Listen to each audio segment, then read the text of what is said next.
রাজ্য জুড়ে অন্নপূর্ণা যোজনার টাকা না পাওয়াকে কেন্দ্র করে উপভোক্তাদের অসন্তোষ এবার চরম আকার ধারণ করল নদিয়ায়। মঙ্গলবার নদিয়া জেলার চাকদাহ থানার অন্তর্গত ঘেটুগাছি গ্রাম পঞ্চায়েত এলাকায় এই ঘটনাকে কেন্দ্র করে রণক্ষেত্রের চেহারা নেয় পঞ্চায়েত অফিস চত্বর।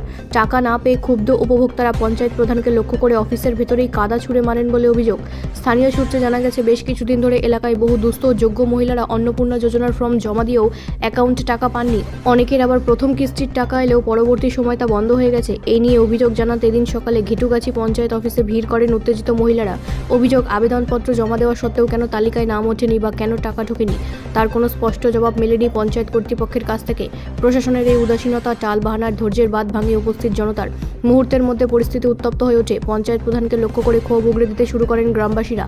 এক পর্যায়ে বাইরে থেকে কাদা নিয়ে এসে অফিসের ভেতরেই প্রধানকে লক্ষ্য করে ছুটতে শুরু করে উত্তেজিত জনতা। কাদার ছিটে গিয়ে লাগে অফিসের দেওয়ালে ও ফাইলের ওপরেও। বেগতিক বুঝে পঞ্চায়েতের অন্যান্য কর্মীরা প্রধানকে বাঁচানোর চেষ্টা করেন।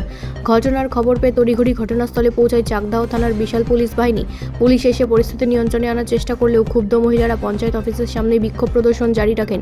বিক্ষোভকারীদের দাবি, প্রকৃত উপভোক্তারা টাকা পাচ্ছেন না, অথচ বহু অযোগ্য ব্যক্তিরা এই সুবিধা পেয়ে যাচ্ছেন। প্রশাসন যতক্ষণ না এর সঠিক তদন্ত করছে এবং বকেয়া টাকা দিচ্ছে, ততক্ষণ আমাদের আন্দোলন চলবে। ঘটনা প্রসঙ্গে পঞ্চায়েত প্রধান সমস্ত অভিযোগ অস্বীকার করে একে বিরোধী দলের চক্রান্ত বলে দাবি করেছেন।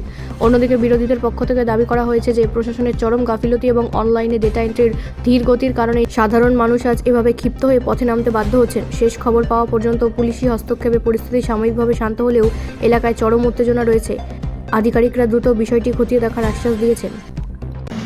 ঘেটুগাছি পঞ্চায়েতের সাধারণ মহিলারা তারা গেছিলেন অন্নপূর্ণা ভাণ্ডারে তাদের নামগুলি দেখবার জন্য, তাদের স্ট্যাটাস বর্তমানে চেক করবার জন্য।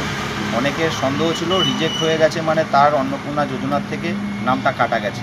এই সন্দেহে তারা গেছিল। সেখানে যাওয়ার পরে সেখানে পঞ্চায়েতের আধিকারিক, সরকারি আধিকারিকদের সঙ্গে কথা বলা হয়েছে। তারা বলেছে, না, আপনাদের নাম আন্ডার ইনকোয়ারিতে আছে, আপনাদের টাকা পাবেন, আপনাদের নাম কারোর রিজেক্ট হয়নি।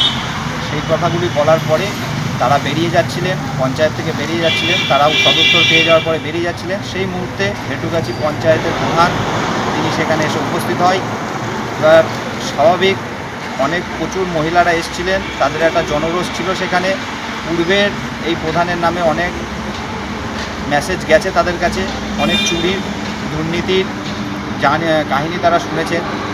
পাশাপাশি 2023 সাল থেকে 2025 সাল অবধি ঘেটুগাছি পঞ্চায়েতে যে আবাস যোজনার বিপুল পরিমাণ দুর্নীতি, বার্ধক্য ভাতা, বিধবা ভাতা, প্রতিবন্ধী ভাতা, বিপুল পরিমাণ যে দুর্নীতি, একজন মহিলার 2-3টা করে অ্যাকাউন্ট ছিল যেখানে বার্ধক্য ভাতা টাকা ঢুকতো।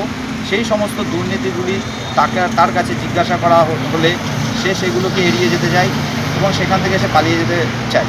তখন সে পালিয়ে ঘরের ভিতরে গেলে সেই জনরোষের মহিলারা যারা ছিলেন, সেই মহিলারা তার উপরে কাদা নিক্ষেপ করে।